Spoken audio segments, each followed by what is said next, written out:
all had moments that break us down, searching for light when the world spins round. But in those cracks, the purpose is born, a new way to live when the old is torn.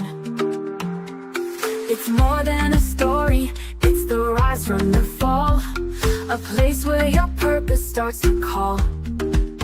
With Dr. Stephenson, wisdom takes flight, turning your pain into hope, into light. Collide with purpose, embrace the change. Every story's got a fire in its flame. Tune in, listen, find your way to take life's hardest hits and turn the page. In the podcast, the truth is found. Collide with purpose, let love abound. From heartbreak to strength, the lessons unfold.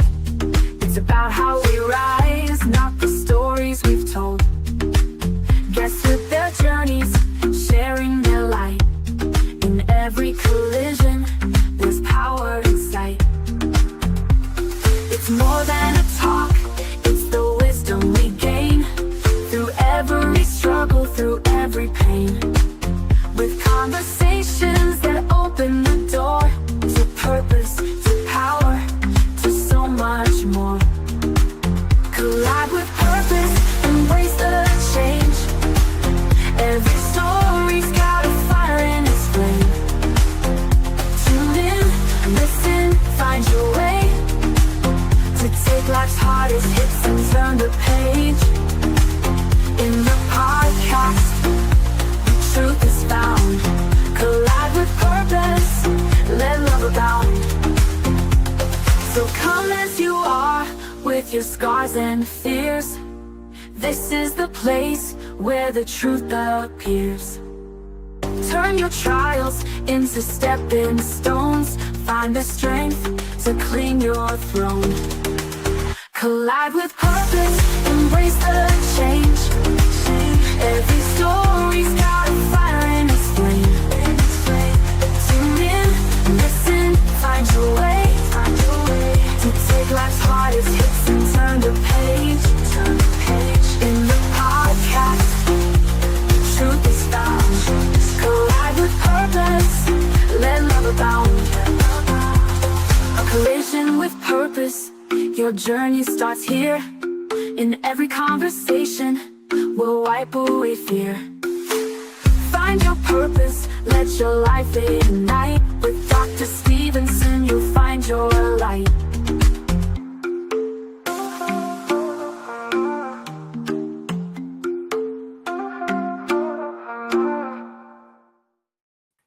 Right, welcome to Life-Changing Conversations to Inspire Actions. Today we are taking a powerful journey into a place and a time that shaped not only one man's destination, but the soul of a people. The Black Belt region from Alabama, stretching across the deep south of the United States, was once known for its rich, dark soil, ideal for agriculture. But over time, the name also came to symbolize the history and enduring struggle of the Black communities who lived there, many descended from enslaved Africans. Life in the Black Belt region was marked by hard work, deep faith, tight-knit families, and a relentless fight for dignity amid the heavy grip of segregation. Today, we are honored to sit down with Dr. Hines, a man who was raised in Uniontown, Alabama, during the era before racial integration. He witnessed firsthand the barriers, the bravery, and the brilliance that grew from soil. Through his history, we will uncover lessons about resilience, hope, and the unbreakable human spirit. So lean in, because this conversation is more than history.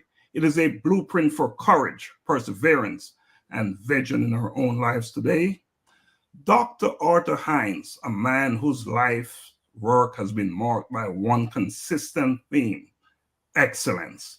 From his early days as a top-performing pharmaceutical sales professional to his impactful role as an educator and entrepreneur, Dr. Hines has always led with integrity, compassion, and yes, with purpose.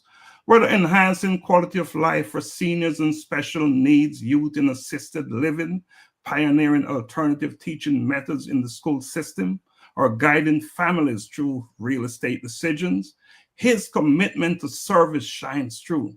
Now retired from education, Dr. Hines continues to serve his community through real estate consulting, nonprofit involvement, and as a proud member and deacon in the Baptist Church. Folks, let us welcome Dr. Art Hines to the show. How are you, Dr. Laxley Stephenson? How are you today? Man, I'm doing awesome. It's so good to have you on, and especially Thank to you. talk about what we're going to talk about today. Thank you. Thank you very much. It's so good to be here, and I'm so honored to be speaking with you today. Man, today, Dr. Hines, we're going to dive into a powerful story about resilience, identity, and transformation. Growing up in Uniontown, Alabama, in the heart of the Black Belt before racial integration, that's big stuff. Absolutely, absolutely, absolutely. And go ahead. Growing up there in the Black Belt is a interesting thing in that there was so much diversity in the fact that we were in the Black Belt, but we were still very diverse. So that's one of the interesting, to me, that's one of the interesting things about growing up in the Black Belt. Mm-hmm.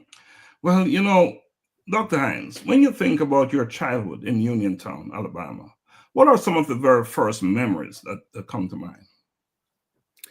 Well, it was a warm, loving community. Many of our members of our community had large families. And the reason for the large families in many instances was that we were raised on farms, agrarian. In my early years, we were cotton farmers. And cotton farming is very labor intensive. So the more hands you had to work the fields, the better it was. So I think that was one of the impetus behind having large families. So I grew up in a family of 10 children, and I would say we all, up to a point in time, I think the younger siblings escaped a lot of that work because the cotton farming actually went out of vogue in the early 60s. So I got a taste of it. I was about 10, 11 years old when it went out. But at the same time, my older siblings got a full dose, and some of my younger siblings didn't get any of it. So, yeah. But you got a taste. Yeah, I got a nice taste. Yeah. Explain what a taste is.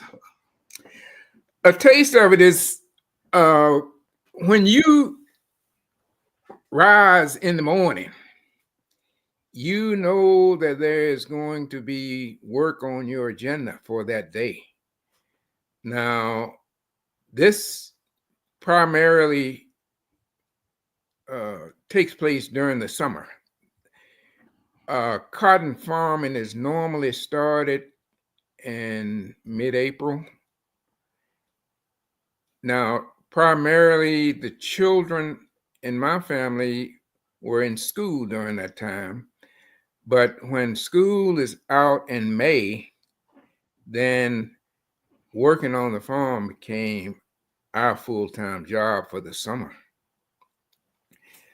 Luckily, my parents were those of the thought that the priority for my children will be to go to school when school is in, and if school is not in, go to work. work with the farm, work with the family, work with everything that has to be done. So work is not anything new to me. And I experienced that because recently I went to Uniontown with you and I saw you in action. After a long day of just driving and working in the community and working at your former high school, you still went and did additional work before you drove back to Atlanta. So I know work is nothing new to you. And it's all because of your upbringing. Now, I want you to paint a picture. Paint a picture of what Uniontown was like in those days. What was Uniontown like? Well, Uniontown was a predominantly black town. Now, we had white people who lived in Uniontown, but the percentages were smaller. And I would say generally, I don't know this to be exact, but I'd say about 85% of the people in Uniontown were black people. And I'd say about 15% of the people in Uniontown were white.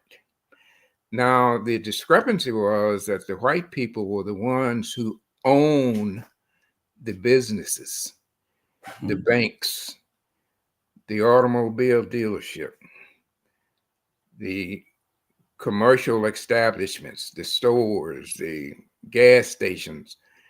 And the black people were basically farmers, even though we did have a good amount of diversity amongst the black people, because the ones who were not farmers always found a way to be gainfully productive and to take care of themselves and their families. So that was done through a number of different entrepreneurial kinds of initiatives. Mm-hmm. And you talk about working, in the cotton, doing the cotton thing. This was a business, a family-owned business, right? Yes, it was. And see, cotton farming took different forms. Some people were what's called sharecroppers. In other words, they didn't have the resources to own the land or even to rent the land. And then what they would do is they would contract with a white landowner, and the white landowner would supply all of the necessary ingredients to create a cotton farm. He would supply all the seeds, all of the soil to plant it in, all of the equipment that you would need. And what the black sharecropper would do, they would do all the work. Mm. And then at the end of the year, when the crop is gathered, they would even gather the crop. And then the owner of the land, they would settle up. But that was a very unfair and unequal system based on the fact that a lot of the sharecrop owners of the land, when they would settle up after all of the harvest has been done, and you hear horror stories that in many instances, the owner of the land would tell the sharecropper that did all the work, well, congratulations and Merry Christmas to you. You don't owe me a dime. And he is taking all the money. So that was one of the very, very, very unfair practices that a lot of our people suffered. Mm. But fortunately, my family was in a different position where even though they owned some land, but at the same time, they rented some land, but they were totally independent as to what they did on the land, except they had to pay the rent. So while you worked in the cotton fields, you worked for your parents. Exactly. Yeah. They employed you, so to speak. Exactly. Exactly. Now let's talk about the sense of community among Black families back then. How would you describe that? Well, Black families were very diverse in Uniontown. When I say that, I mean diverse as far as education is concerned, diverse as far as employment, diverse as far as there were a good number of professional people. Everything that we did in Uniontown came, for the most part, through our own community. Mm. In other words, instead of relying on somebody else to step up to the plate and do what we need to do for ourselves, we never did that. Anything we needed to do, we did it ourselves. As far as using services that normally we would use today, say for example, if you had an issue with your car and it broke down and you go to a mechanic shop and let him fix it, we did that in some instances, but for the most part, we had to fix it ourselves. Mm. Anything that needed to be done, our attitude, well, let's get it done. So that was one of the good things about growing up in Uniontown. Self-reliance, you had to do it yourself. Have to do it yourself. Yes. And there are formal rules, laws, whatever you want to call it. But what were some of the unspoken rules or survival tactics that children in the Black Belt learned early on? Well, a strong work ethic, I think, was probably one of the most prominent ones. Mhm. It wasn't a common thing for a child to just sit around and do nothing. I think as we got more liberties as far as right to vote that came normally in the mid 60s, I think that's when I saw more people relying on some other source for their source. They're saying, well, maybe I can get a check from the government or some of that nature, as opposed to, well, let's see, how can we make this happen? And do what we have to do to be okay. Hmm. So that was one of the changes that I saw during the mid 60s when integration started to kick in. All right, let's talk about education before integration. Let's talk about education. And you stated earlier that your parents' education was a priority, big priority. Absolutely. What was your schooling experience like prior to integration? Well, it may surprise you to hear that from my perspective, education was much better before integration Mhm. than it was after integration. One of the primary reasons for that is that we had better teachers.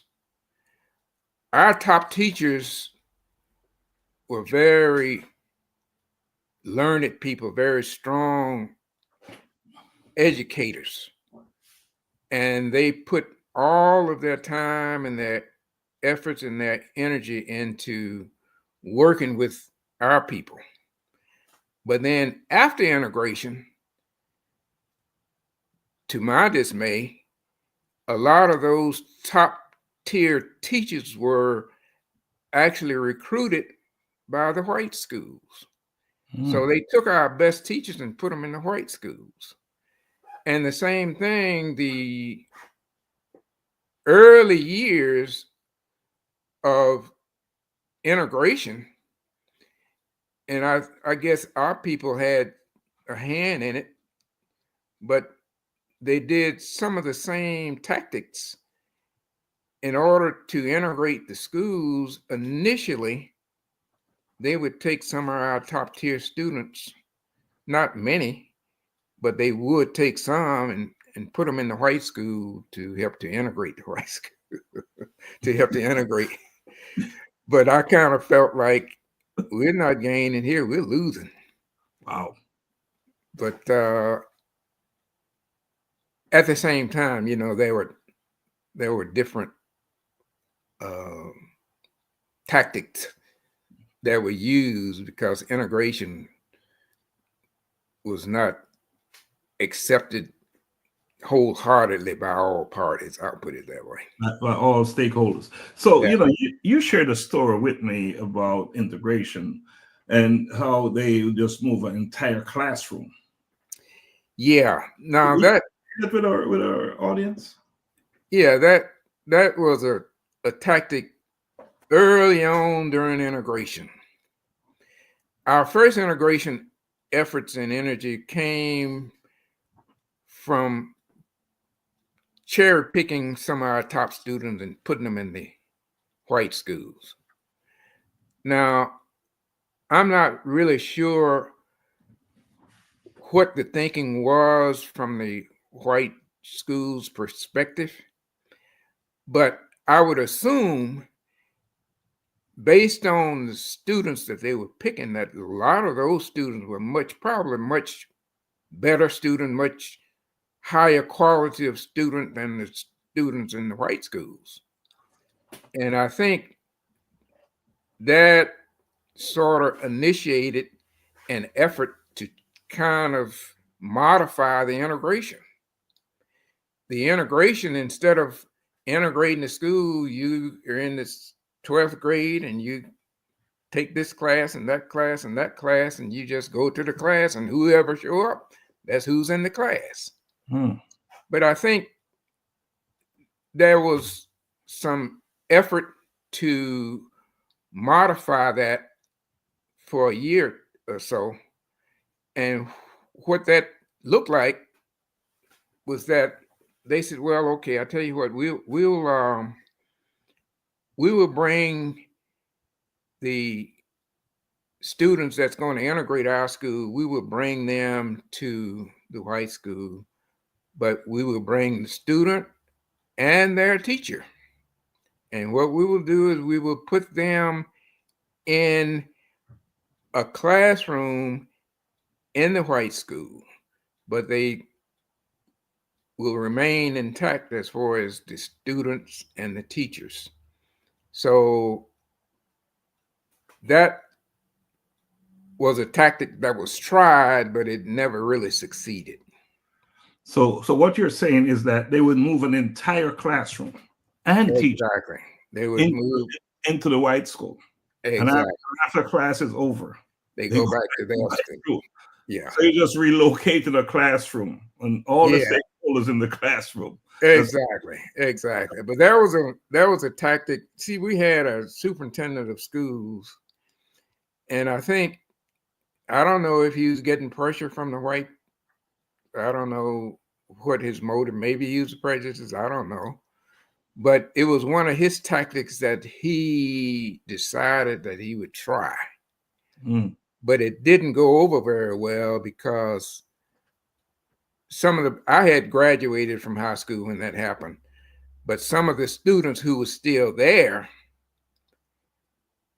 protested that tactic, and they decided, well, we're just not going to school. We're not coming up there. And they stuck to their guns, and they called for the superintendent, and the superintendent had to intervene by coming down to the black school. And when the superintendent intervened, he got so much heat and pushback from the students until he had to change that half-baked idea on his tactics. Dr. Hines, you attended Uniontown Elementary Negro School. Is that correct? Well, the official name for our school when I was a first grader, Uniontown Negro Elementary School. Mm-hmm. So it was no ambiguity as to who goes to this school. Mm-hmm. Now, our town had two school systems. It had a system for the whites and had a system for the blacks. Now, I really didn't have any problem with that. I really didn't have, that's just the way it was. So I didn't have a problem with that. And come to find out later on, I think as long as we were integrated based on the quality of teachers we had, I think we were probably better off anyway. Now, arguably, one of the reasons why you had better teachers is because they weren't hiring your teachers, your black teachers in colleges. Exactly. So they taught at the lower level. So these were amazing teachers who should have been Exactly. courses. So now they're teaching you. Now my chemistry teacher in high school, for example,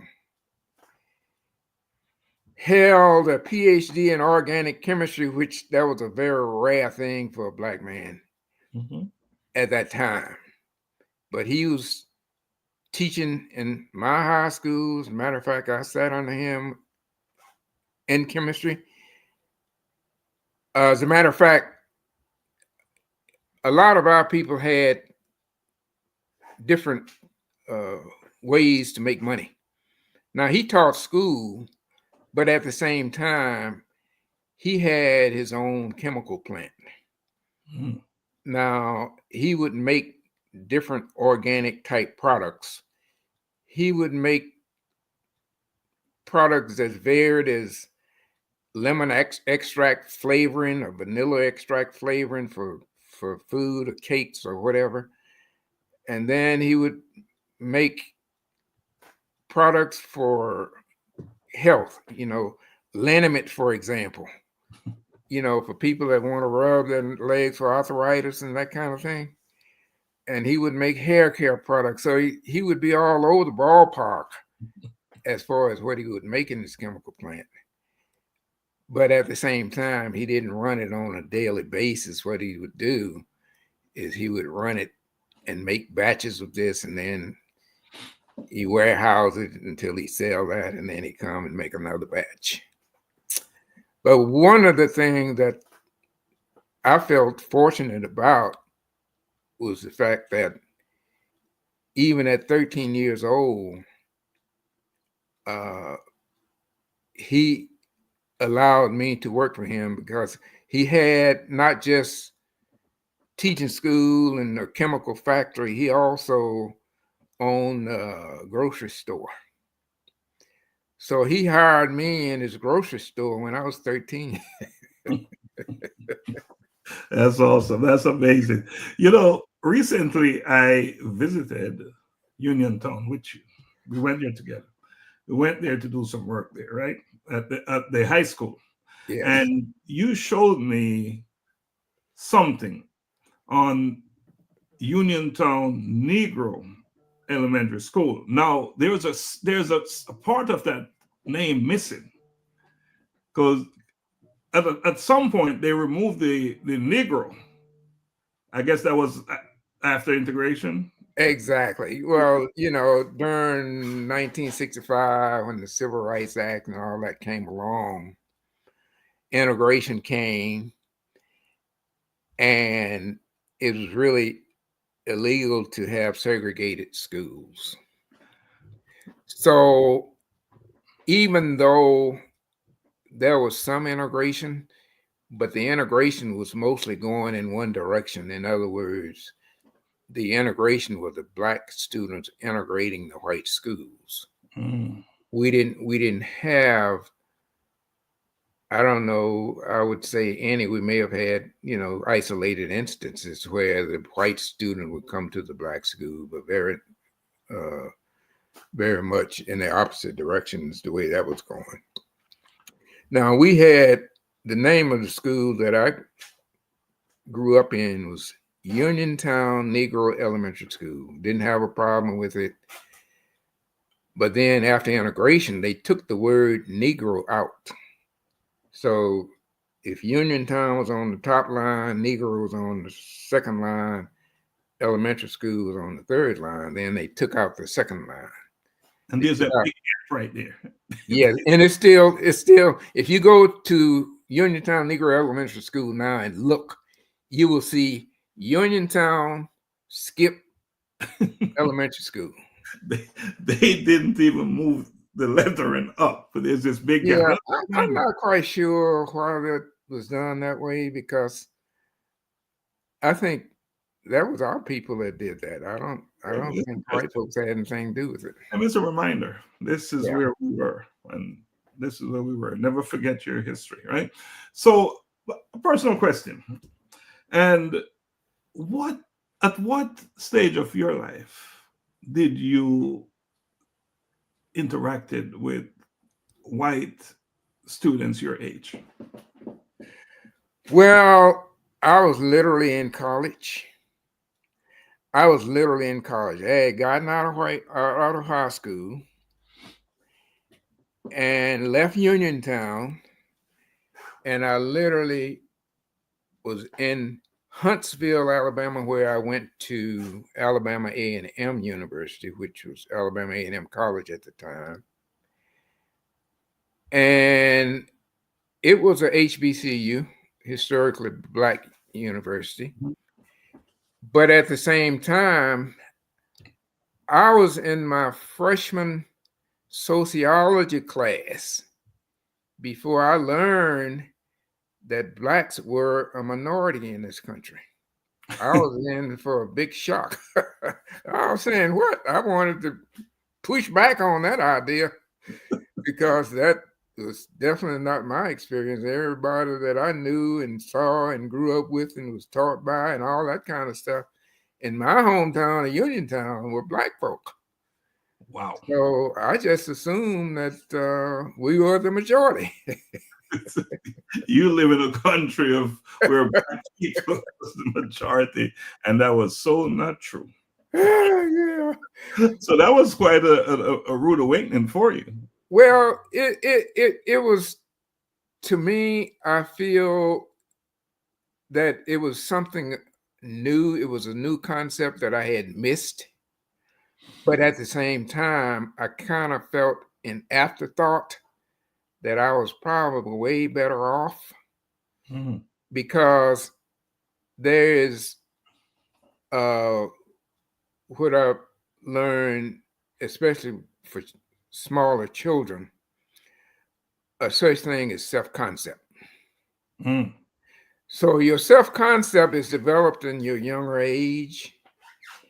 And I never grew up with a self-concept that I was less than, or, any of that, because,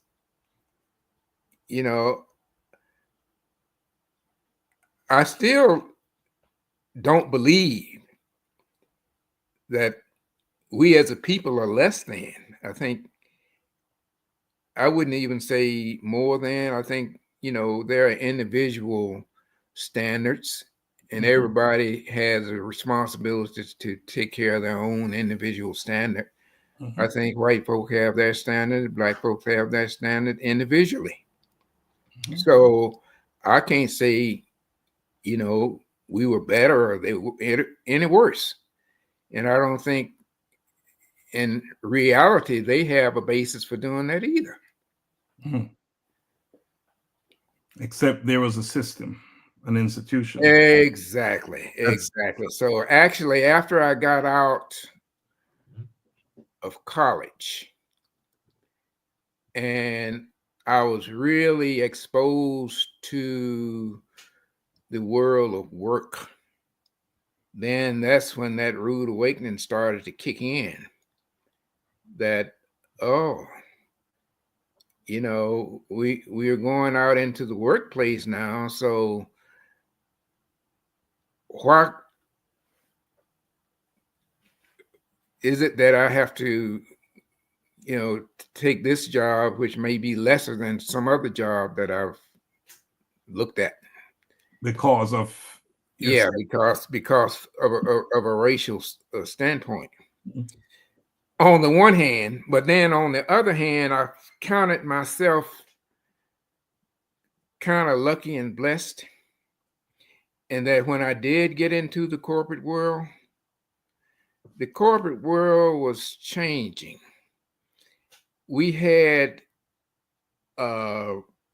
President Jimmy Carter was in office at the time, and he had an initiative called the EEOC, Equal Employment Opportunity Commission. And that commission was responsible for putting some equity in the workplace. And they would go to the corporate America executive and say, well, we want to see some equity in the workplace, and we want to see some diversity in the workplace. And we want your company to be an integral part of it. And we will, as a government agency, enforce it. And they did. And that pulled some equity back into the workplace for a period of time. Now, one of the first jobs that I worked was as a pharmaceutical manufacturer representative. Now, that was new for Black people. I was one of the early adopters, or they were one of the early adopters to hire me into that industry, and that was a lily white, all males domain. And then even at one point, I took a part-time initiative where I was doing real estate sales. And believe it or not, back during that time, this was in the early 70s, that was an all-white male domain. They didn't have any females, very, very, very few. They had more Black people, a lot more Black people in that industry than they had white females. But luckily, I've always had good teachers, because when I was doing my training for the real estate industry, I had a white female teacher. She was brilliant. A lot of the real estate knowledge that I use today came straight out of her mouth. Now, she was an unusual character in that when she was teaching her class, I was taking a class in a high-rise office building and a conference room that she held her class. And what would happen is that the people in the building, predominantly white, they would pass by our classroom and they would look through the window in the door. And she got tired of that happening, because it happened just all the time. They're always peeking in and see what in the world is going on. There's a woman in there teaching a real estate class.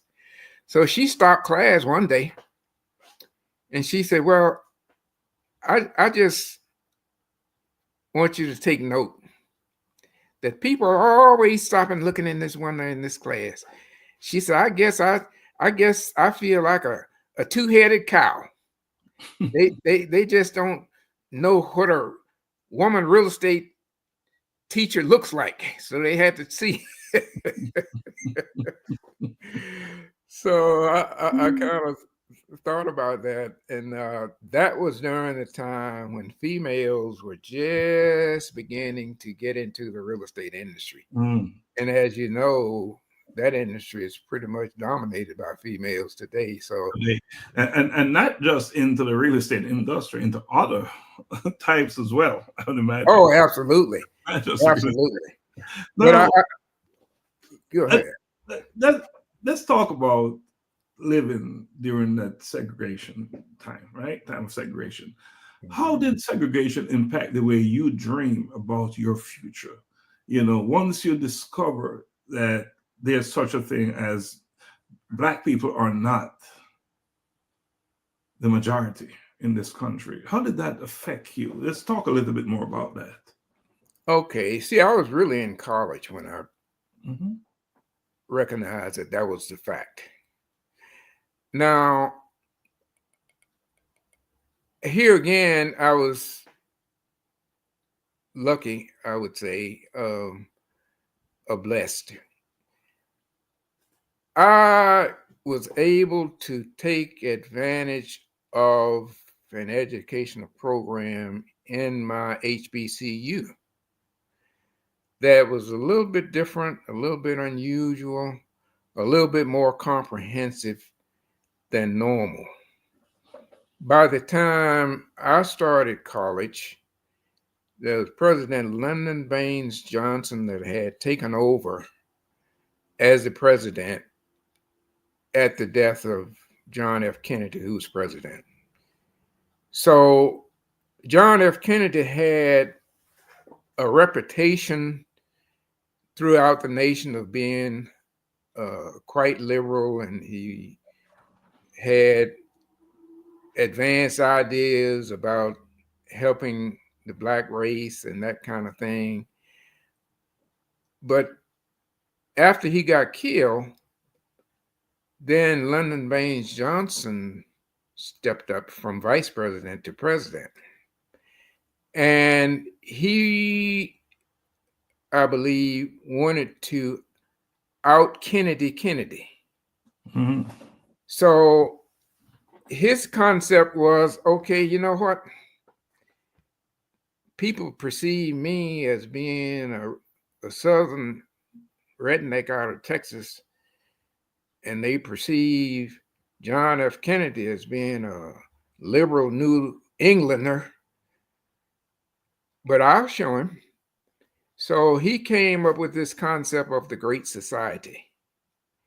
And the Great Society is where he said that, well, I think if we can find a way to eliminate poverty, that we can build our society. And then he came in with a lot of programs. But he also came in with a program where he said that education is the key, especially a lot of these poverty-stricken kids coming out of the rural areas in the South. They have good minds, but at the same time, they need some exposure, what he called cultural enrichment. Mhm. He said a lot of these students never been anywhere, they never left their hometown, they never exposed to much. So he designed a program that changed all of that. He called it a 13 college curriculum revision program. And that's exactly what that program did. It revised the curriculum. So in other words, instead of when you go to a math class, instead of the teacher instructing us how to say, you know, one number divided by another number, or algebraic equation that says x plus y is equal to z or whatever. Our curriculum revision had a little bit different twist on it. They would give us a set of facts. And they say, well, from an algebraic standpoint, how can you formulate an equation that can answer that question? So we had a little bit different twist on things, even though we did, have some. But here again, I just kind of feel like I was a beneficiary Mhm. of a lot of things that a lot of our people, you know, were not privy to. And then on the cultural enrichment standpoint, and I still believe highly in that today, if a student hasn't left home or hasn't seen anything or hasn't done anything different from what he always does from the time he was born, there is some limitations on him, and there's some limitation on the way he thinks and everything. But I think exposure is a wonderful thing. Anytime you can give that child exposure, a lot of time they learn more from the exposure than they can reading a book. And the way that exposure looked to me is during that program, they would literally put us on buses sometime and take us places. Mhm. I remember our program sent us to Washington, D.C. on the bus. And we were able to, for my first time in my life, I ever seen Washington, D.C. And then, you know, there were other places. There was, say, for example, they took us to New Orleans. And I always heard about New Orleans, but I'd never been to New Orleans. Yeah, that's so interesting, right? And I say it's interesting because recently, when I visited Uniontown, I was just amazed and blown away. The current state of Uniontown, and when you say that it's actually worse than it was during those days, things seem that it's going backwards. Oh, absolutely. Absolutely. And I'll tell you one of the reasons why. Hmm. Our people, the black folk in Uniontown, even though we were about 80 or some percent of the population, we didn't control anything. Hmm. We didn't control commerce. I wouldn't say all, there were a good number of small business people that would have, you know, a nightclub, or they would have a grocery store, or they would have a farm that grew contract produce or something like that, you know. But as far as the people who are literally owning the commerce, you know, those were white people. And the history of Uniontown, they were not just white people that grew up in the South. When Uniontown was established, the bulk of the white people who came to the South were given land. And they were given land to settle, you know, that area. And a lot of the people, we had what we call planters. And the planters were the people who would plant the cotton and plant, you know, they were the people that worked the land. But then we had another class of white folk they're called merchants. The merchants were the people who ran the town. They were the ones who owned the stores, the hardware stores, the cleaners, the banks, the gas stations, all of those kind of businesses like that. 95% of those businesses were owned by white folk. But what happened is that since we had the majority, and as soon as we got the right to vote in the early 60s, well, it was late 60s, sorry, we literally went to the polls and we voted ourselves into office. Hmm. So we had the majority of the people, and we voted ourselves as the mayor. The mayor chose his police chief, and The white folks pushed back on that. They said, "Oh no, I don't want to work under a black mayor." So what they literally did was, the vast majority of white folk moved out of town. They moved to other surrounding towns. But the problem was, when they moved, they took their money with them. They took their businesses with them. So Uniontown, without the white folk businesses, without their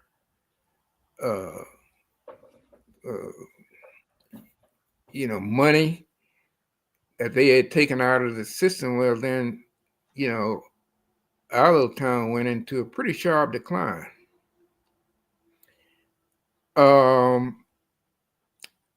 That was on the one hand. But then there was another decline going on the other hand. And that second decline is what I call a brain drain. The brain drain happened to Black folk who, the minute they graduate from high school, and I was one of them, the minute they graduate from high school, man, the next day or so, they're on the Greyhound bus headed north. I graduated on a Friday. That Saturday, I was at home packing my bags, and that Sunday I was on a Greyhound bus headed to Detroit, Michigan. And that's such an important point. And fast forward to today. Okay. You're a young man, graduating high school, and you decide to stay home. What do you do? What's your choice? See, that's the problem. Mm-hmm. That was the problem, because it was such a brain drain until very few of our people stayed home. Very few of our students that graduated from high school stayed home. And the ones who stayed home, they just, did what they always did, whether it was, cotton wasn't in vogue at that time, but, they would raise cash crops. Mm. We had a canning factory in my little hometown. And when I was there, after cotton went out of vogue, then that's what we did. We raised okra by the acres, but we would sell it to the canning factory. Mm. So the ones who stayed, it wasn't that they were just there twiddling their thumbs idle. A lot of people raise livestock. They raise cattle. A lot of them, just did what they were doing when they were growing up. Mm-hmm. They did what they had to do. Yeah, that's right. Exactly. But see, when I went to Detroit, there were much bigger and better opportunities where you get paid, pretty substantial money. And I should say that the sun is very hot and the land is real flat in the Black Belt region. Oh, and the sun is on your back all the time. Oh, absolutely. Absolutely. We were able to put up with it, in that everybody wore sun hats. So, once you cover your head, you kind of shade yourself somewhat. Mm. And then in the middle of the day, when it's very extremely hot, the sun is at its peak in the sky, we would take breaks and go ahead and, make lunch or sit in the shade and, that kind of stuff, where we were able to get by. Dr. Hines, visiting Uniontown, I noticed that there are a number of churches, but the doors are closed. Yeah, They're falling apart, left exactly, abandoned. exactly, exactly. So it's obvious that growing up, faith, family values was very important. But why are these churches still all these dilapidated buildings still there? Okay, that is tied very much into the fact that the churches that are vacant there now were what we used to call the white churches. They were the churches that were attended by the white people. And once they left Uniontown in mass, then they left their churches. But at the same time, you know, I had my eye on one of those churches. It's a beautiful edifice. And I was kind of thinking, well, maybe if I could acquire that church, maybe I could repurpose it or do something else with it or whatever. But come to find out that the people who own the church said, no, we're not selling. So therefore, they're just sitting there empty. And they're not selling and they're not renovating. They're not selling it, not renovating it. It's just there. See, they left Uniontown in the late 60s.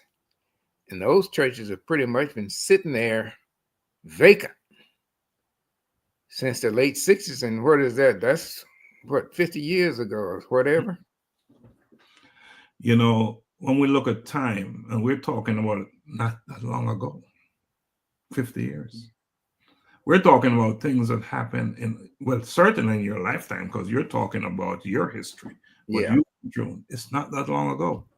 that's right. Just the other day, right? Exactly. And and that's serious stuff, because it shows what life was like just the other day. Yeah. Just the other day. Yeah. Not A lot of these new developments that we know today, it came in, since that time, since the mid 60s. A lot of that, you know, uh, opportunities that we see and the way we think about opportunity today, it was very much, in my world, limited as to what you could do and how you could do it. So I think, as a way of life today, it is different. And I would have to say that it's better. It's different and it's better than it was, because now you can use your own resources.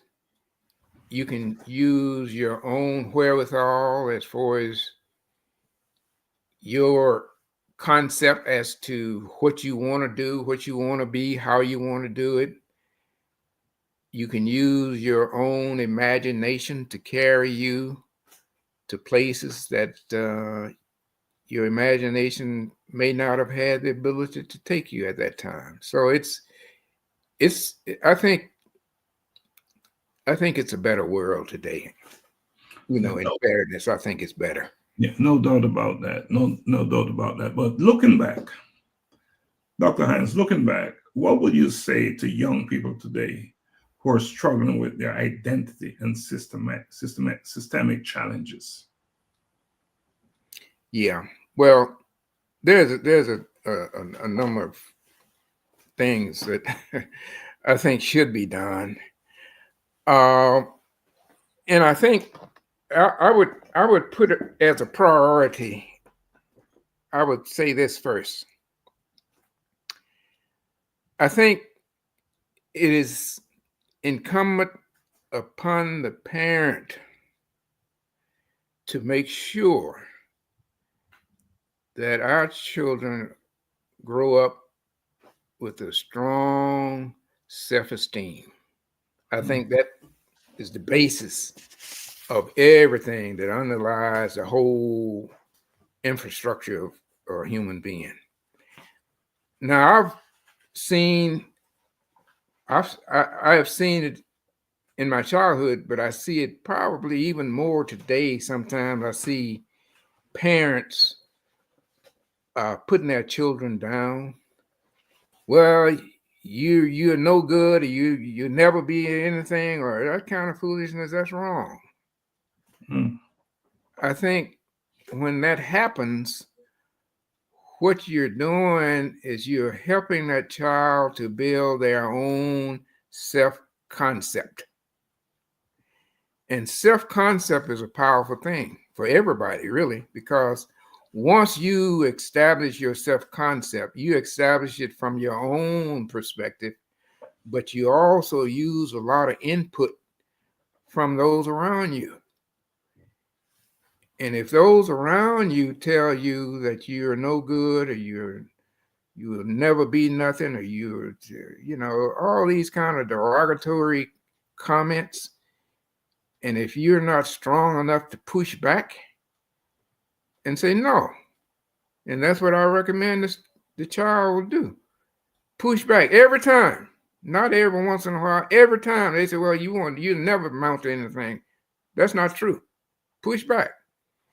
And I think, if the parent would be a lot more conscious of what they are saying to their children, how they are helping that child to build their own self-concept, I think, we'll be in a better place over time. So, that's the one thing. But there's a number of other,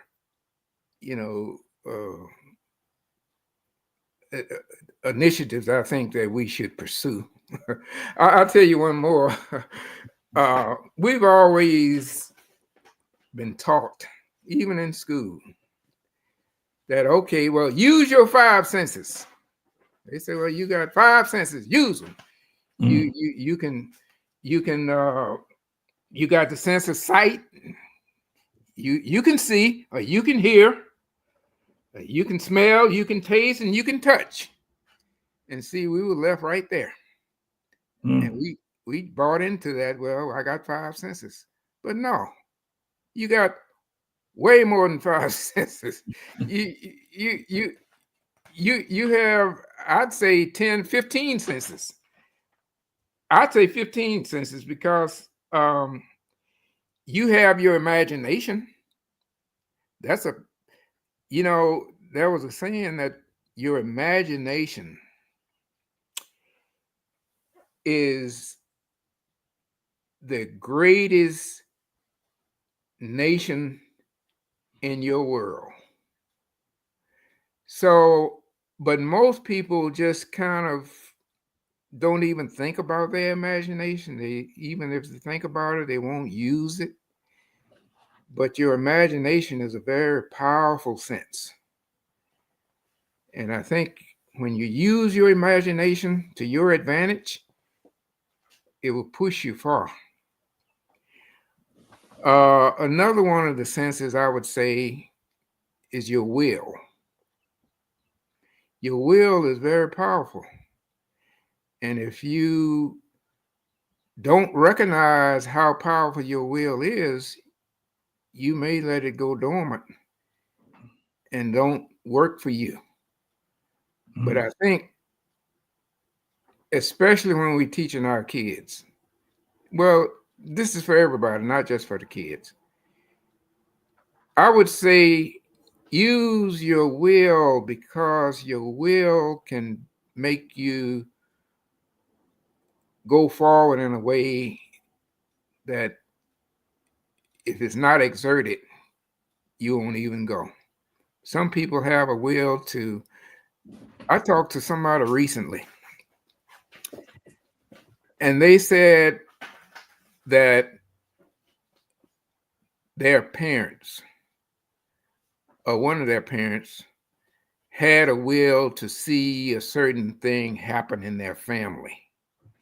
even though they were kind of on their last leg with illness, they decided they'd use their will to hold on until it happened. And then once it happened, they were able to just let go and move on to the other side. And I kind of thought of that same thing just last week when the Pope died. The Pope died one day after Easter. And I just honestly believe that he held on until his Easter responsibilities and duties were done. And then the day after Easter, he just let go. So I believe the will is a powerful thing. There are a lot more. I'm not going to, Yeah, we'll have another conversation about senses. Okay. Because certainly what we've been told, much of what we've been told about so many things, we need to revisit. Exactly. We need to revisit it and we need to rethink it. Absolutely. Absolutely. Yeah. Now, Dr. Hines, if you could leave us with one piece of life-changing advice. Of course, we're on life-changing conversations that inspire action. Now, leave us one piece of life-changing advice, right? To inspire actions. All right. Well, I would say let's spend our time and our energy to try and balance our life. Try to have a good balance in your life.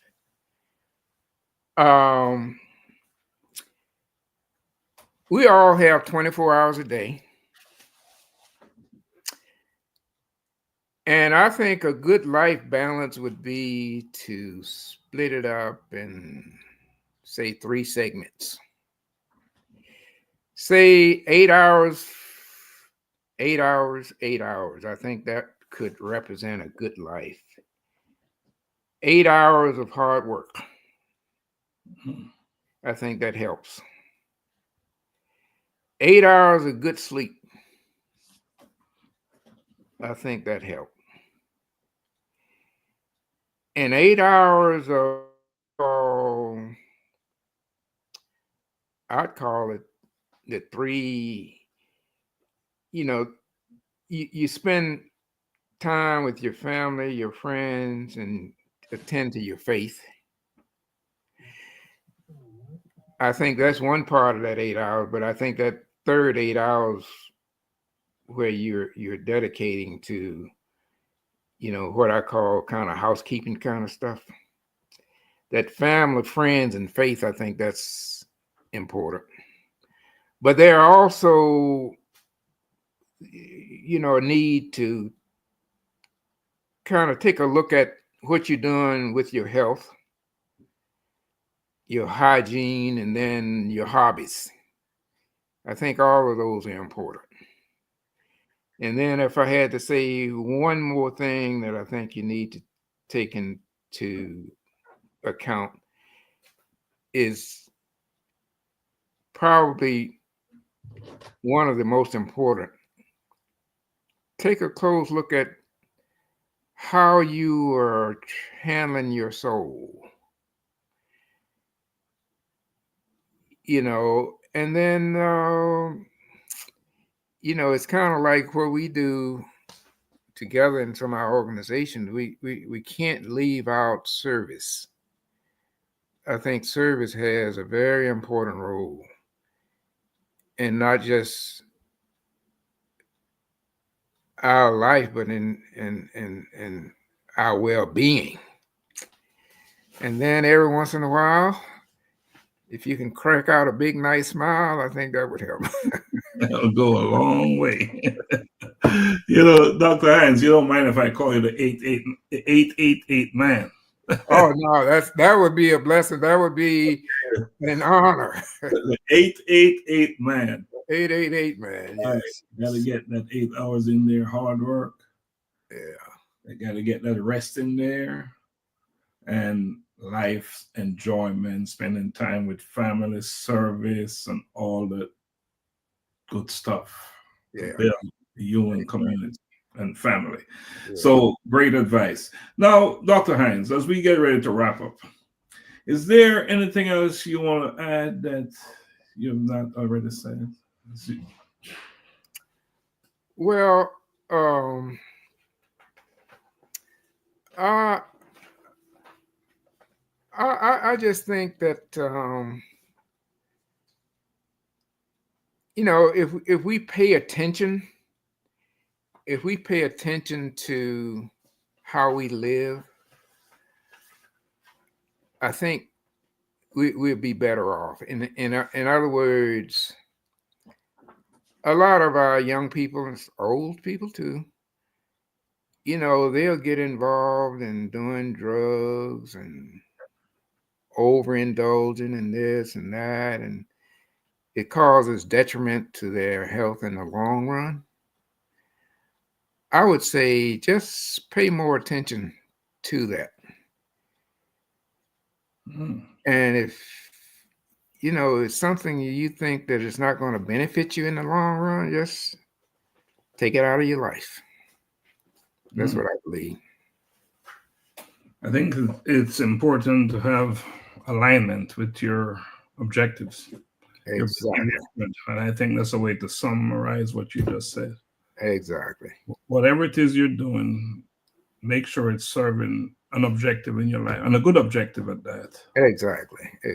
Now, let me take the opportunity to say thank you to Chrisone, Elizabeth, Dr. Lexi, my friend, and Ms. Hibbert, Lisa, Irene, Rosemarie, Gerard, and all those who joined us today from different parts of the world. We really appreciate you joining us. And for you, Dr. Hines, I know we will continue this conversation. This conversation we're having tonight came about because I myself, I was blown away when I went to Uniontown with you. I was blown away. We study history and we read about all these things, but there's nothing like experiencing it, like going there and visiting Uniontown. It's just an amazing, sad and amazing in so many ways to see that the progress and from you hearing it from you, things are not moving forward. And that's true for so many of the towns or cities in the Black Belt region, not just Uniontown.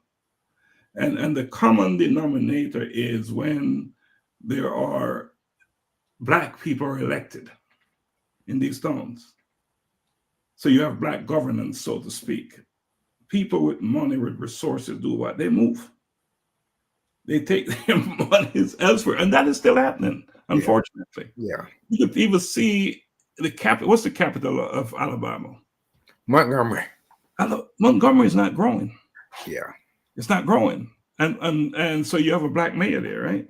Yes. And Black government there. And the same thing is happening even in the capital of the state. And that is, I would argue that is probably true for other states as well, not just Alabama. So I just want to say thank you for joining me today. And this is not the end of our conversation about, raised in the Black Belt region of the United States. It's pre-integration. All right. So we're talking during segregation period and after. So what we heard today wasn't just a story. Well, let me interject one more thing. I think a lot of the reasons behind you go to these Black governed places, money is the king. Mm-hmm. Whoever controls the money controls.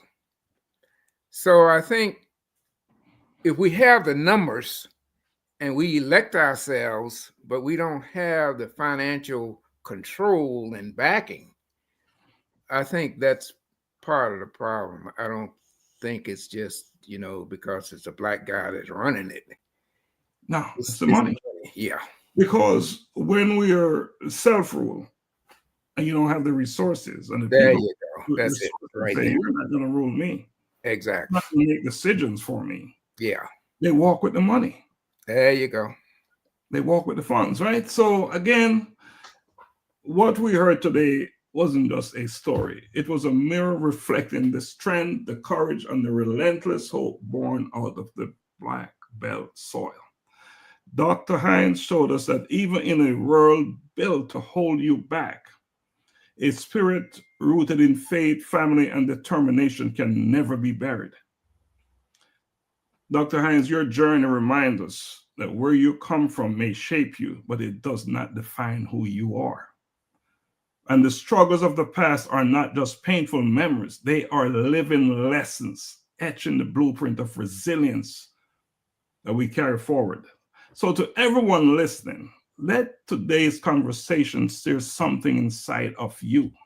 Let it challenge you to honor the sacrifices of those who came before us, not just with remembrance, but with action. Because true change doesn't happen by chance.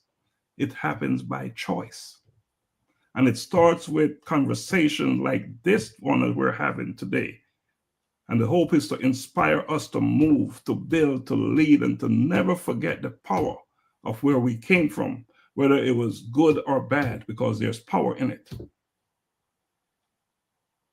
So with that, I would say thank you for joining us today on Life-Changing Conversation to Inspire Actions. And I know we did just that today. All right, thank you. And thank you.